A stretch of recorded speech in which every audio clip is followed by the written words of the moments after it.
Welcome to episode 75 of CMO Huddles Studio, the live streaming show dedicated to inspiring B2B awesomeness. I'm your host, Drew Neiser, live from my home studio in New York City. Today, we're diving into a critical topic, peer leadership with the executive team. At CMO Huddles, our mission is kind of audaciously simple. It's to help huddlers win. And increasingly, that means helping CMOs succeed, not just as marketers, but as leaders in the AI era. The role is evolving fast. AI is reshaping how work gets done. Expectations from the CEO and board are rising, perhaps ridiculously, and marketing leaders are being asked to operate as true peers inside the executive team. So that's why we're bringing in leadership experts almost every month in our expert huddles and dedicating multiple episodes of this show to tackling specific leadership challenges. This is a moment where we're emphasizing the chief and chief marketing officer. So today we'd like to explore what it takes to lead effectively alongside your executive peers, how to influence across the C-suite, earn trust in the boardroom, and help shape the company's direction, not just its campaigns. Easy peasy, right? With that, let's bring on Kathie Johnson, Interim CMO of Nintex, and a returning guest who's previously graced the stage to discuss many topics, including MarTech, pipeline playbooks, and structuring marketing departments. Hello, Kathie. Great to see you, Drew. Congratulations, 75th episode. How about that? That's a nice little landmark. And so anyway, how are you and where are you this fine day? I'm doing great. I am living in Cape Cod, Massachusetts right now, and the snow is melting, so it's good. There you go. Yeah, it's supposed to warm up. I now actually have a vision for Cape Cod because I got to go there for the first time last summer. So lovely place, part of the universe. So, okay. Given your breadth of experience, what do you think distinguishes CMOs who truly operate as strategic peers on the executive team versus those who don't?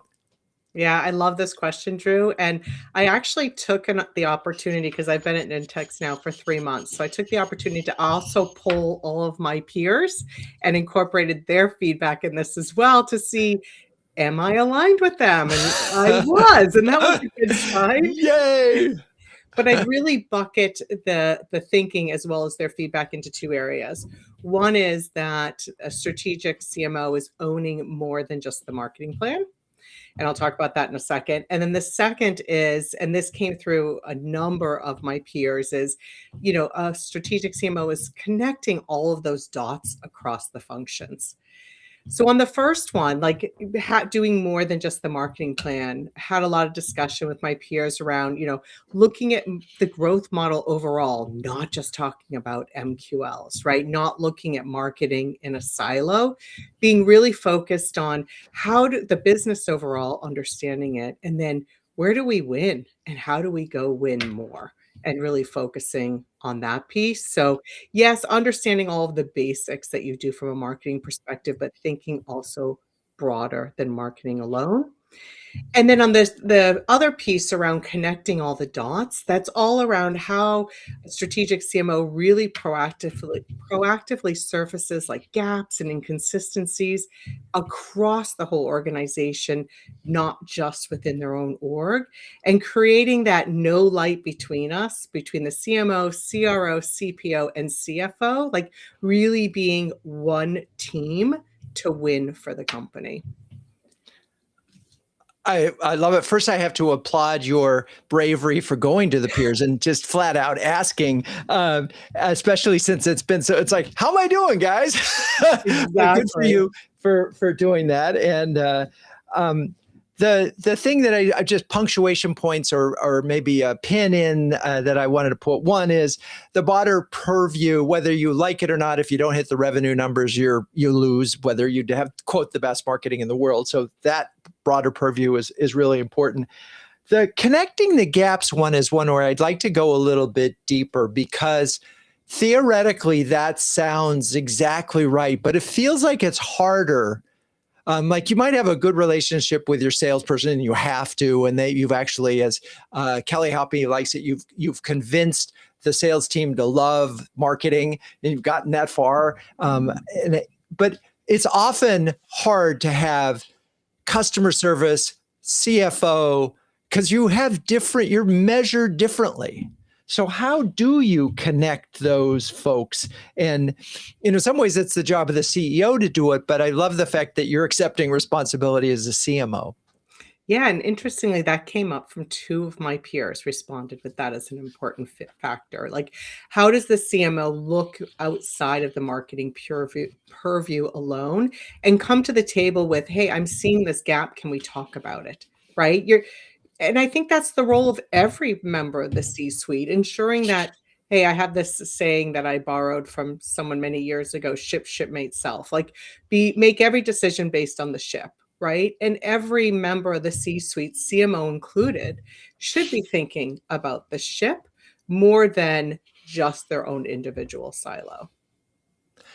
And I sort of, yes, and if we are collectively measured by the ship, great. But if we're measured by the function that you're assigned to, it gets a little bit trickier. And the other point I sort of want to get a response to is, look, it famously, marketing and sales can be in full sync. They can be doing a great thing, and then retention's lousy, right? Yep. Because A, may have been selling to the wrong people, or B, your customer services or their product is flawed. So you sell it in and you don't, and you have this high end of churn, and that's obviously not in the interest of the company. Yeah. But marketing sales are doing great.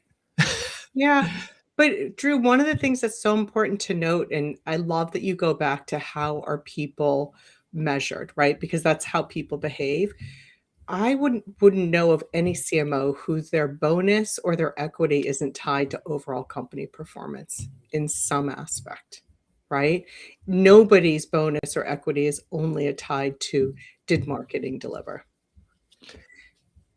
Right. I hear you. And then I want to say, okay, then yes, all of those things. And if you think about the best case scenario, when you as a marketer identified, oh man, our customer service is below average here and sales aren't giving the right message here, are you able to fix those things so that you can sort of help the whole ship, if you will, sail through? I think here's where the difference is. It's surfacing challenges and raising your hand to help, right? Like, it's not surfacing an issue and saying, not my purview, you go fix it. It's surfacing an issue and saying, do we as an organization feel that this is important enough to bubble to the top? And should it become a priority for the leadership team? Yeah. I think that's the difference. It's not like, right. Yeah. It's not like, hey, you peer, that your area is dropping the ball. It's more, hey, with the ship in mind, right? I think that we may have an issue. Do we all feel that this is important enough that we should elevate it as a topic? Yeah.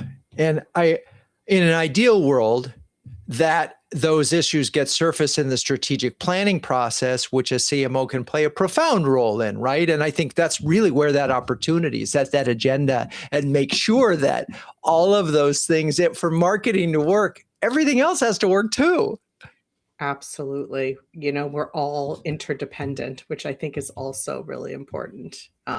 So absolutely agree. And the other time where it does come up, Drew, is something fundamentally shifts in the world. I mean, look at what we're going through right now in the Middle East, right? That impacts when you have teams and business, as we do at Nintex in the Middle East. That's a topic to be discussed. So I agree with you. It comes to the strategic planning, but things happen, competitive shifts happen, acquisitions happen.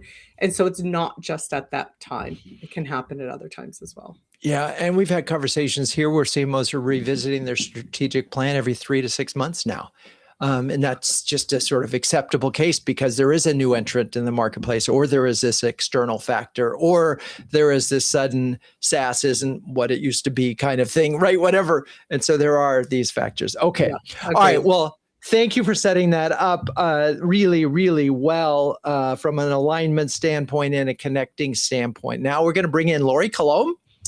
Lorie is the Senior Vice President of Marketing at Equity Shift and an industry expert who has joined our stage before to discuss everything from event strategy and analyst relations to introverted CMOs. Hello, Lorie. Wonderful to see you again. Great to see you too. Thanks, Drew, for having me. And and where are you this fine day? I'm in rainy New York City. It is indeed rainy.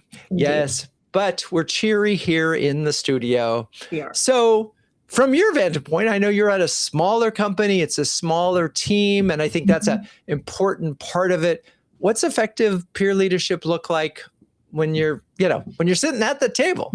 Yeah. So, thinking about this role in previous CMO roles I've had, it really comes down to having respect for each other, being respectful, building trust, understanding that we're all committed to the company's success, and the idea that we can engage in healthy discourse and healthy discussions where we may disagree, but ultimately commit. I had in a prior role, at a colleague on the executive team, a leadership team, who used to say, let's disagree, but commit.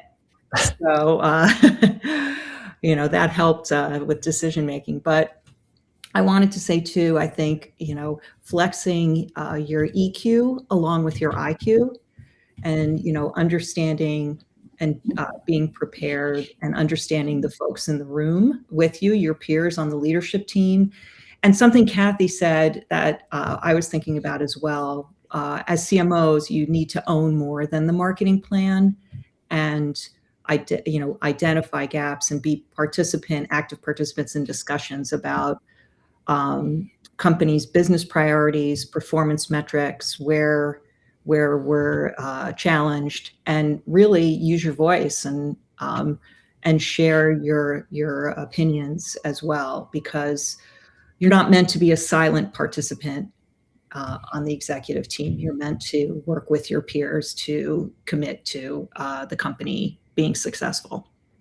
And it's interesting. So I love this disagree, but commit. I do think that a lot of first-time CMOs, sometimes when they're in a board meeting and they're presenting, they feel like they have to stick in their domain. Right. And I think that's problematic. And if that becomes a habit, then you are just the marketer. And those are just the marketer, 3 words you never want to hear.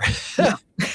Right. And so, and I also feel like this is a moment because of AI where even if you have the most EQ in the world, you can just have an outrageous advantage if you are creating character profiles of all the people you're supposed to interact with and anticipating what they might say to what you give them. Yeah. And I think that sure, AI is a tool, but it's building. I'm fully remote, just to share with everybody. So my peers are in another city, so I make the effort to have more one-on-one conversations with them and build relationships with them. So when we are on our exec calls or board calls or together, like, I understand, I can not just see the visual cues on a Zoom or a Genie, but I also have a better understanding of who they are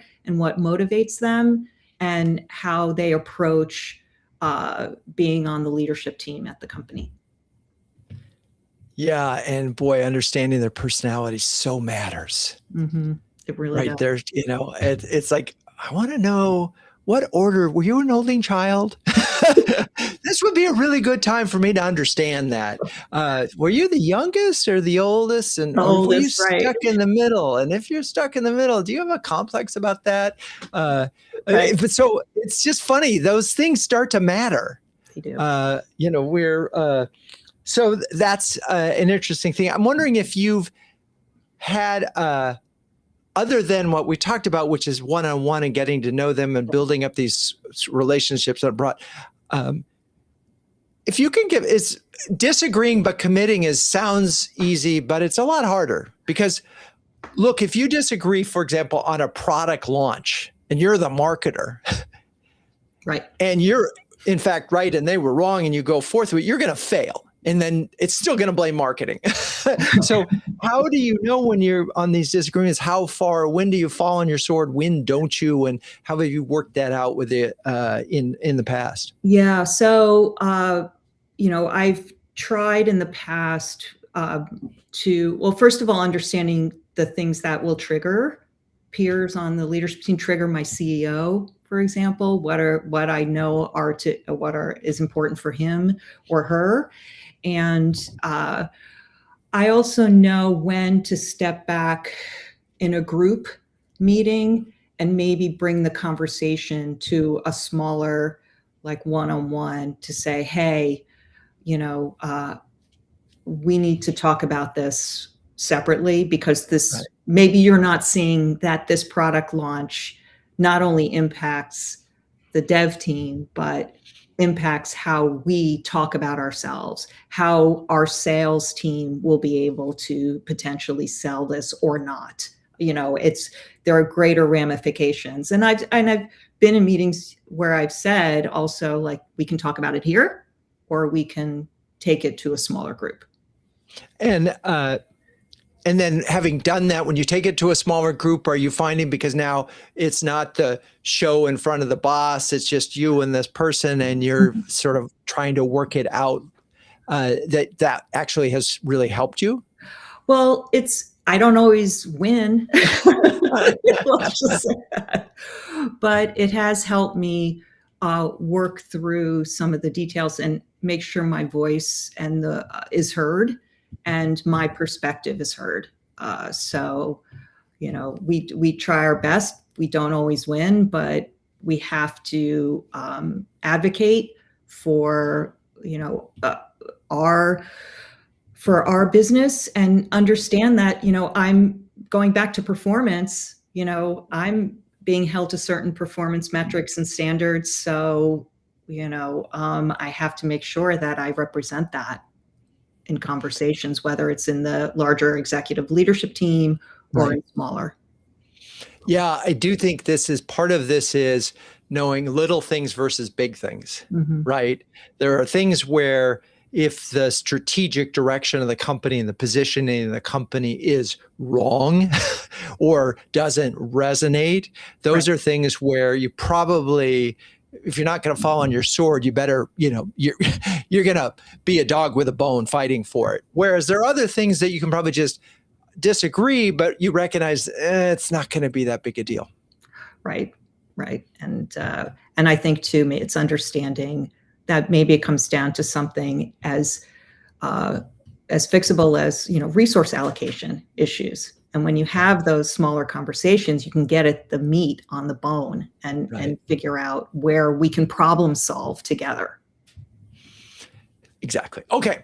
Love this. Now we're going to welcome Allyston Havner, who's been waiting patiently for 20 minutes. She's a former CMO of TrustRadius, who has previously joined us to discuss a mix of topics, including customer-led growth, moving up market, and B2B buying trends. Hello, Allyston. Welcome back. Hi, Drew. How are you? I love there's a little pooch behind you there. I know. It's like I have an old picture of my grandma and my dog, Those are the important people. Well, if I could swing my camera, you'd see my dog is there joining us for this show. So, and by the way, where are you? I am in sunny San Francisco. Sunny San Francisco. I know love it. It's actually like a beautiful day. I took my dog on a walk this morning, and I was like ready. Like everyone in San Francisco and everybody that knows, like Patagonia is like the uniform, and so I put on my jacket, like ready to go. And I'm like sweating. So I had, which is very rare, right? You have to wear a lot of layers in San Francisco, but it's beautiful right now. So let's talk about, first of all, I'm wondering, you heard from Kathie and Lorie. I was just curious, anything that they said resonate with you, or you wanted to riff on?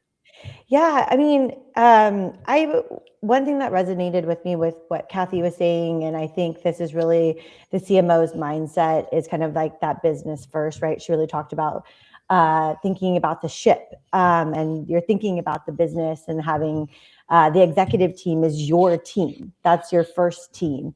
Secondarily is the marketing organization. And I think that type of mentality really helps CMOs excel in the executive room with the board, because you're truly coming as a business leader, and you're coming and you're laddering everything marketing is doing into the business, what our corporate strategy is, what those initiatives are. So I think that mentality is really important. And I think gone are the days like, marketing is very insular. It's about our team. And, I always used to tell my team, like, there's a lot of these like engine room metrics and nobody really cares about those except for us. Like, we're marketing nerds. And so like, we can chat about that. We can optimize, and we can have those discussions, but those are engine room discussions.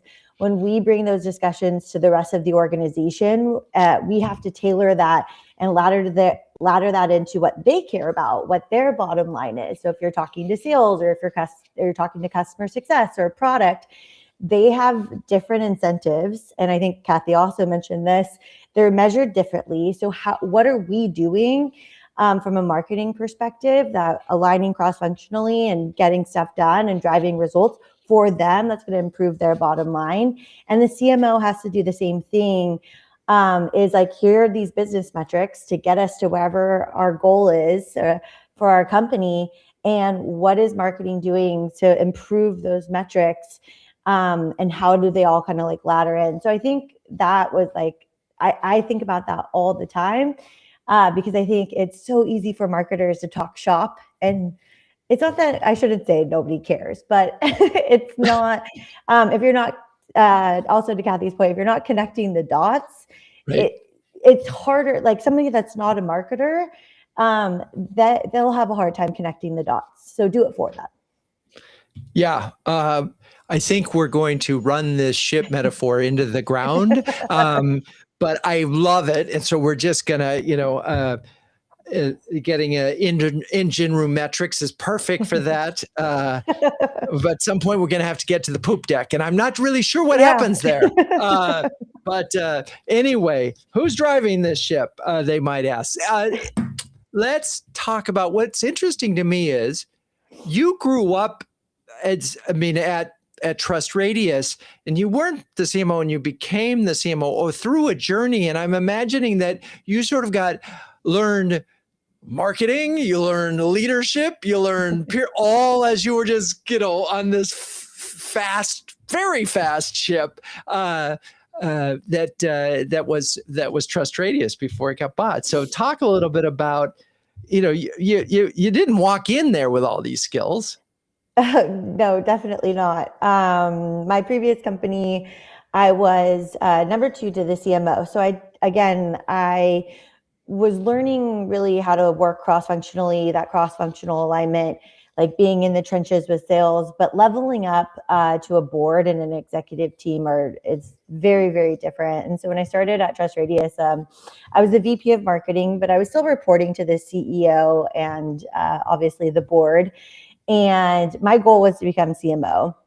And so I had to really think about what elevates you from like this VP of marketing to a CMO.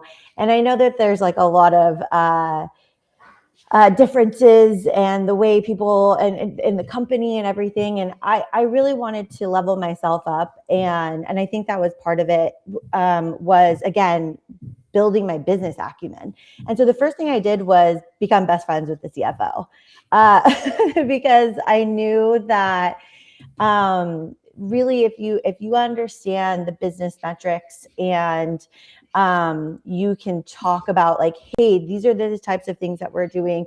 This is how we're gaining market share. This is how we're thinking about our customers, and how we're educating to retain them. But whatever it is that you're doing, whatever initiatives that you're running, and if you can ladder that into like bottom line metrics of the business, and the CFO agrees with you and is helping you and essentially backing your story, like that's best case scenario. So that was the first thing I really wanted to like essentially create the benchmark. And then from Right. there, it was all about alignment with our CRO and the sales and CS organization. And so I kind of just started to build that. And eventually kind of stake my claim as a CMO before our acquisition. So now just living that post-acquisition life. No, well, you've had a big exit, and that's congratulations on that, and that's really cool. I'm so glad you shared that story, because I think a lot of VPs of marketing don't see that path. They don't. They're stuck as marketers and think like marketers as opposed to business people. And this is really important. I mean, it's full stop, right? If you can't have a business conversation about how the company makes money or will make money or drives revenue in any seat, then you're not ready. No, and I think the other piece of this and is so important is you're a steward of the customer. I never walked into our executive offsites or the board meeting without customer voice, without like customer data, without anecdotes from the customer. I established our customer advisory board. Actually, Kathie was on our customer advisory board, so we go way back, but having the customer voice is so important, because you're not just pulling things out of thin air. And even though you have data is awesome, of course, but if you can back that with like, this is what our top customers are saying, or this is what we're hearing, across our customer base, that's huge. It's so impactful. And I think that, again, that gets you out of like this marketing realm, and that you're just a marketer and you're really a steward of the customer, and you're the customer voice in that room. I love it. And I say this in huddles all the time. If every sentence that starts with, I was talking to a customer the other day, is just pure gold. And if you can drop one of those, I was talking to a customer about this very thing, and everybody will just stop and turn. And it's the power of anecdata and stories like that is so underappreciated. When you're busy, I'm working on my campaigns and I'm getting my cost per acquisition down and I'm doing all that. But man, what'll change the deal is, when suddenly the board or CEO says, oh, that's what they think. Okay. All right. Amazing. Thank you for that, Allyston. Now it's time for me to talk about CMO Huddles, which was launched in 2020. CMO Huddles is the only community of flocking awesome B2B marketing leaders, and that has a logo featuring penguins. Wait, what? Yes, well, a group of these curious, adaptable, and problem-solving birds is called a huddle. And the leaders in CMO Huddles are all that and more, huddling together to conquer the toughest job in the C-suite. And I have data to back that up, by the way. Anyway, Kathie, Lorie, Allyston, you're all incredibly busy marketing leaders and longtime huddlers. I'm wondering if you could share a specific example of how Huddles maybe helped you recently. Anybody? I could share, Drew. I've been there Thanks. since the beginning. And just to give a plug to CMO Huddles, when I went out on my own, launched my own business last year, you have a decision to make, because all of a sudden it's your own money. Are you going to rejoin or not? And I did. So that shows that I have gotten value out of it. And even in that same scenario, Drew, I leveraged you. I leveraged you from a conversation perspective, but also you in the sense of, hey, can you connect me to other people who have done this or been on this journey before? So that's one of my most recent experiences, although I've leveraged that numerous times. I love it. I thank you for that. And delighted to see you are on path very, very quickly, which is awesome. Allyston, Lorie?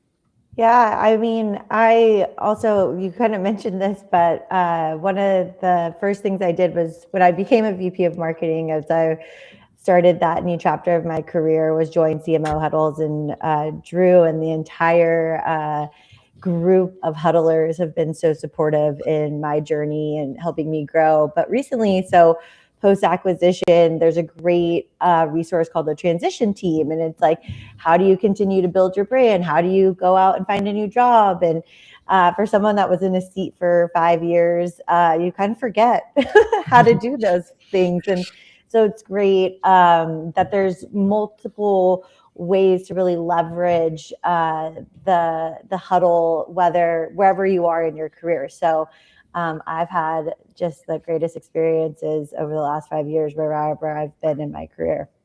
I'm sending you all hugs. I just want you to know that I so appreciate these comments. It makes me so happy. Lorie, and I had the pleasure of seeing you last week. But yeah, I was going to say, most recently for me, I think one of the great things about CMO Huddles is bringing to this group of really smart and talented CMOs is all of the thought leaders, all of the people who are innovating in their spaces, and being able to go to your strategy lab sessions in Durham just last week, getting inspired and ideas from folks who are doing some amazing things, whether it's in AI or talking about positioning, like really relevant topics and businesses that I wouldn't have had direct exposure to without participating as a huddler. I love it. That was amazing. And we're back on the road next month. So anyway, if you're a B2B marketing leader who wants to build a stronger peer network, gain recognition as a thought leader, and maybe even get your very own stress penguin, join us at cmohuddles.com, and you can start for free via our starter program. Okay.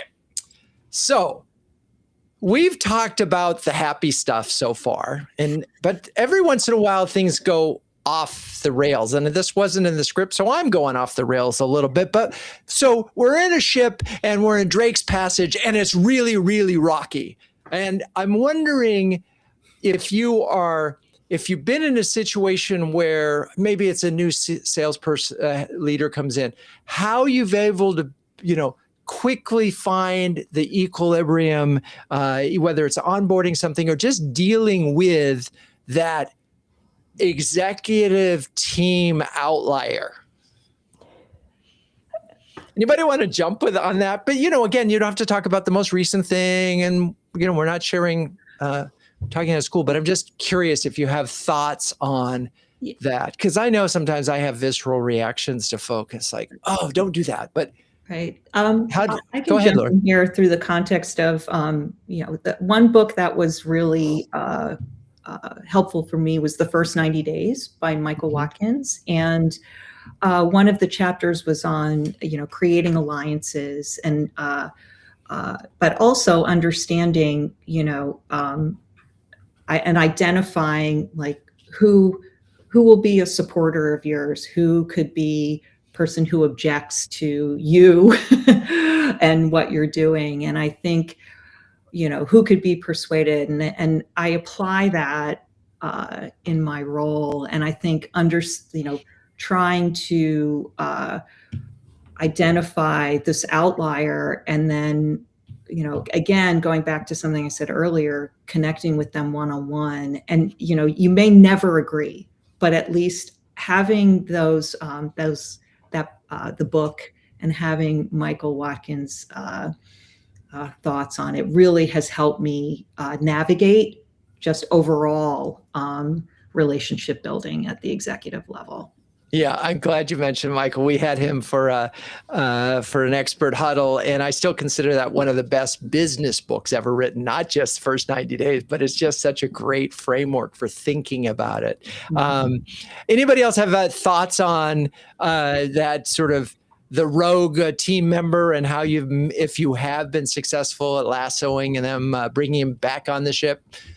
Yeah, I'll jump in. I definitely had that experience. I think probably all of us have at some point. I tend to be a pretty direct person, and I agree with you, Lorie. Definitely, the one-on-one side, but really pulling that person aside. And I was raised by a psychologist, so I'm always trying to think about what are they trying to actually accomplish, so I can figure out what's important to them, and then helping the navigation from that perspective, right? Like almost being a guide for them. Like, I understand, what are you trying to accomplish? And then let me help you understand how all these other players see and are interpreting what you're saying. And if Right. that's not what you actually mean, and sometimes it's not, like going in, anticipate or, believing in positive intent to begin with, understanding it, doing some coaching, and sometimes that really works. And sometimes it doesn't work. Yeah, so again, sometimes some people are, yeah. So, all right, switching to a positive but interesting moment, and I wonder if this is even a fair moment, but it feels like you as a marketer, when you arrive at a new company, are establishing credibility as a business person and establishing credibility often for what marketing can and cannot do. And I'm just wondering if there's a moment where you all sort of like, either there's an aha moment from the executive team where they're really actually ready for marketing to be this strategic driver, as opposed to just get us more leads, right? Or just do more presentations for us. And I'm wondering if you've seen that evolution and some of the building blocks that have helped you get to that moment where they're actually ready for marketing to be a strategic driver. I think one thing that I've always framed, kind of like when you're coming into a new organization and you're trying to, like, it's like everyone knows that it's drinking from a fire hose. So you're like, okay, great. Like, where do I start? Like, how do I prioritize and make sure that that's the most important thing for the business? And I really start with like the sales cycle and what's going on in the sales cycle, because I think if you look at that and you can start to understand, like, okay, great. Are we getting a bunch of like inbound, or is our outbound performing really well? But then like we're having a really hard time converting them when we actually start talking to them. And are we getting a ton of objections, whatever it is. That really helped me, because I'm like, okay, great. Like, where do we have the biggest problem, and start there. And then I framed everything I was doing around like, hey, we have a really big problem. Like, our sales team doesn't know how to value sell. They don't have like objection handling down. They don't know how to talk about us versus competitors. Our pricing, like, we're seeing a huge drop as soon as everybody sees pricing. Like, and these are the things that I'm going to do to fix that. And talking to like the sales organization and getting alignment on that. And I think when you start to categorize those business problems across like the sales cycle or even the customer journey, like post sale, right? We're having a really hard time implementing customers. After 30, 60 days, we're like, they're going dark on us and we're not getting them up and running. So what are we doing? What are we going to change? And then how is marketing going to help the CS organization so we can make sure that our time to value is now 30 days instead of, 6 months. And so when you start to frame it like that, I think organizations, it's not even like a readiness question. It's just like, okay, great. This is the business problem that we're tackling. And we're tackling this across the buyer's journey. And this is how marketing is going to help. And we're going to align on that. And then it also, like, I always hear, like, if retention's an issue, it's a customer success problem. And that's not true at all. It's a company problem. Right. And the moment you start, hey, pipeline is a problem, it's an SDR and marketing problem. No. Like, that is a company problem. So these business problems, the moment, like, a company is not ready is when they're like blaming it on one department. Right. And when that it's siloed problems. Got it. Yeah. So look at the customer journey, start to identify the problems across those, and then start to think about, okay, how do we want to improvement? What are those KPIs that we're going to measure the success by? And then how is marketing, sales, customer success, product, whoever, going to ladder into solving those problems? Right. And it's funny because you could just look at, for example, win rate. You could say, oh, our salespeople suck because they only win 1 in 7. But it may also be that there are 6 of those 7 they shouldn't have been talking to in the first place, which means that the pipeline that you've developed was poor, or you could have a pricing problem and you're losing on price. So the only time you're winning is because that salesperson was so damn good that they ignored the price. Right. So and eventually you can get to a problem that marketing could actually solve if you understand the first problem. So that's so interesting. Others, Lorie, did you want to build on this one? Well, I was just going to, I think Allison's spot on. And I think too, part of it is identifying the problem and going back to something Kathie said too, like raising your hand and helping and, saying, here's, let me jump in. Let's figure out how we can solve this together. And then they realize that you want to help be part of the solution, and you're not just there to point fingers at sales or product or customer success. And you really are seen as a true partner and delivering on that. So not just raising your hand, but delivering on that as well. Yeah, I mean, the one thing I like to think of y'all is as creative problem solvers. Totally. Right. And the CFO is not necessarily a creative problem solver. And maybe the CRO, maybe because they're a good salesperson is, and the customer success person, probably not so much. So being a creative problem solver in Infinitely Curious does give you an advantage if you get that seat at the table and earn that right to have that conversation. I love it. Kathie, I know you wanted to weigh in on this one too. Yeah, I agree with everything that Allyston and Lorie stated for sure. I think there's a lot that marketing can do. I always think of, especially when you first join a company, what are those beginner's eyes where you can really look at everything overall and create that context for the team, right? And identify what you've seen and then what you think may need to be fixed to fix it. And one of the things I highly recommend is never point fingers and say it's everybody else's fault. Like I always start with, let me tell you the areas I think we can get better at in marketing. And let me also share with you the areas that I think we need to talk about in the other areas as well. I think where problems arise is when it becomes, I hate finger pointing games, like when it becomes a finger pointing game. Yeah, no. And by the way, no matter who, marketing always loses in that one. I'm sorry. Am I wrong? But the minute you start pointing fingers, we better fire the CRO and the CEO. No, it doesn't work that way. I know. We have a tough job. We love it though. We love it. But yes, because when it goes well, look what you've done. And then you're 5 years, Allyston, you get a big exit. So yay. So let's talk about, we've already talked about navigating the disagreements, and I think we've gotten that well. What do you think? We got a group of your peers together. What do you think is the biggest misconception among your executive peers about marketing? I'll start with one. Okay. I think, and it kind of ties to, are you deemed as a strategic marketer or not? But, hey, how you doing with your MQLs? Like, if you're being asked that's all that marketing does, that's an issue. And a second one I'll tie to that is whenever I hear marketing is a cost center, my skin just crawls, right?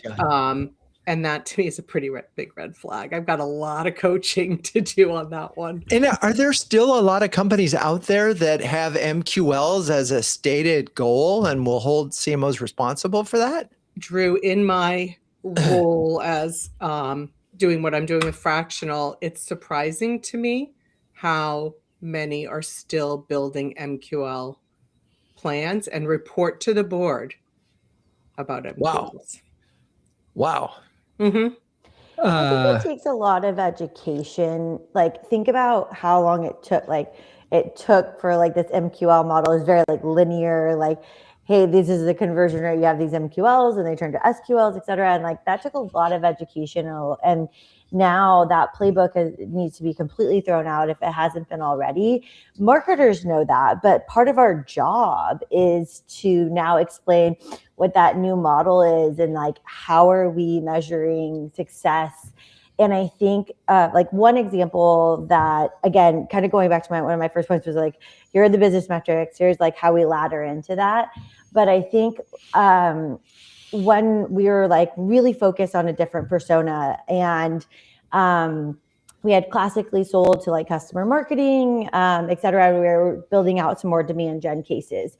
And we didn't have a ton of demand gen marketers in our marketable universe. We didn't have a ton of inbound coming from demand gen marketers, meeting set, et cetera. So I was like, great, if we're pivoting our whole go-to-market and we're going to only focus on the demand gen persona because we're going to launch all these new use cases and integrations, like these are the metrics that we should look at. And I never once mentioned MQL, but like, obviously, again, like that goes back to like engine room metrics and things that we're optimizing for. But I was like, great, we increased, demand gen marketers this quarter in our marketable universe in our database by 25%. We increased because we did all these outbound efforts to demand gen. We saw an inbound of demand gen use cases by 10% this quarter. And that like connected the dots for people. And so again, I think marketers are really good at storytelling. So like turn on those storytelling skills, because the old playbook, we educated the team on, or like the executive team on that. We educated the board on that. And now you have to like redo that story to get away from metrics that aren't serving the business.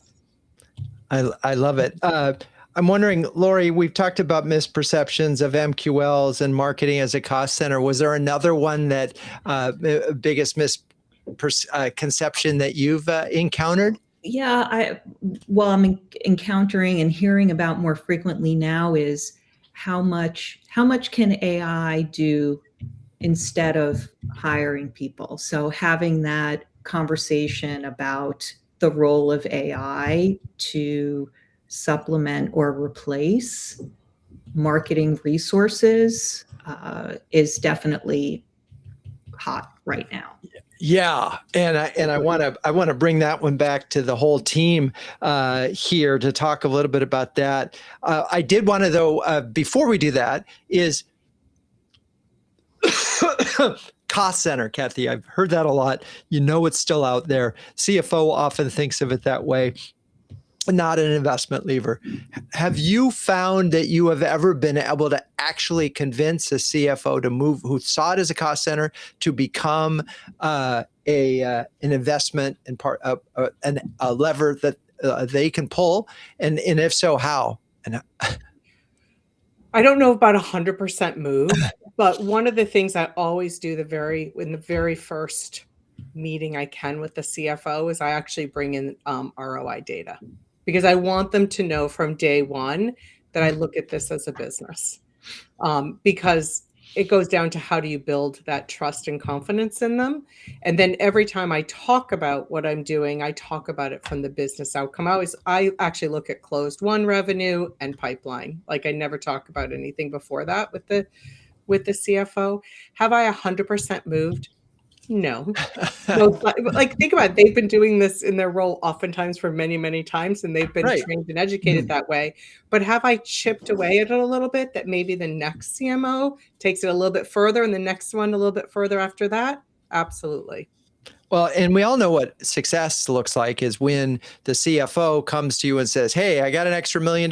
What could you do with it?" I mean, it's not an easy one to answer, because it doesn't exactly work that way. Oh, just turn on some more hot water and boom, spend it, or fill up the tank a little bit more. But I think, and I'm going to push back on so ROI is, unless you're looking at an app, how can you walk in the first, and do ROI, you have a total number of spend and you have a total number of revenue, you just divide it up. I do it on past behavior. Like one of the very first things I did when I got into this role that I'm in now is I spent time doing a whole deep analysis so that I could go to ELT and I actually talked through what are our win rates, what's our stage velocity for pipeline, what's our average deal size by region, by industry, by product line, to really show like, hey, and then I said, here are the insights, here's where I think we should invest. Do you agree or disagree? And then all along the process, then sharing, this is what we invest in. I don't believe in individual tactics, right? That's not what I'm getting at. Right. Then that's a nightmare. Oh my gosh. Like waste of why time. are you spending so much money on search on this keyword? No, but more from a fundamental level, whether you're breaking it by segment or geo or whatever. And did you work when you were doing that analysis? Did you go back to the CFO and say, is this data accurate, or did they play a part in developing that data? Did they play a part in developing it? No, but in assessing it and challenging me. Okay. Absolutely. Right. Because eventually, if they don't believe in the data, then that's a problem too, and you're not right. But I'll tell you, Drew, because I did that, some of that data that I discovered at the beginning, other people started quoting what I did to the board when I was sitting in the room. Not for me, but from other people, right? Because I had earned that credibility that she understands the business. She's not about just marketing vanity metrics and MQLs. Right. So, yes. And let that be a lesson to you all, that if you can show what the win rate is and the deal sizes are, and you can bring that data, they'll quote you when you're not there. And that's a beautiful thing. And at that moment in time, you've at least established credibility. You may not have won over the whole executive C-suite, and you may have actually created some jealous people there, but you are on your way. All right. That was one of my takeaways. Now I'm going to go back to each of you and say, we've been talking for almost 50 minutes. Imagine that you had a takeaway from today's conversation. It may have been something that you said or something that one of your peers said. But give us one takeaway that you'd want your fellow CMOs to embrace. And it's okay if it was something that you said, and we're going to go in reverse order. So Allyston, you're up first. Yeah, one thing that I'm definitely walking away with is that a great marketer isn't somebody that's just generating demand, right? They're really shaping around like how the market understands you, and why you should win in that market. And I think if you come to the table with that business first mindset, and kind of get away from, again, just the engine room metrics, you'll be really successful. I love it. All right. So we are going to be market first CMOs. Okay. Next up is Lorie. I think first of all, taken away so much from everything that Allyston and Kathie have said. And I think for me too, it's thinking beyond just being the CMO with a seat at the table and being an active participant in discussions around the business and being part of the discussions around the priorities in the business, the performance, like what's working, what's not, the challenges, and helping to problem solve. Okay. Well, Kathie, let's make sure this is ship shape. Since you brought in that analogy, one of the takeaways that you are sailing away from this conversation. On a personal point, I am now going to talk about the engine room. But, yes, I was talking about shipmate, self in that order. I think the number one, and I heard it from all of us, is we are a strategic member of the overall leadership team. Our lens is across the ship, not just across marketing. Know your business talk, know your business, and share that. Don't just hold it within marketing, share it across the leadership team. I love it. Well, we didn't answer the question about the executives and how perceptions about AI, but we have other shows coming up on that, so we'll get to that, I promise. So thank you, folks, for Kathie, Lorie, Allyston. You're all great sports. Thank you, audience, for staying with us. Please join us in 2 weeks when we'll be talking about the first 90 days with Scott Gordon, Paige O'Neill, and Ali McCarthy. Cue the music.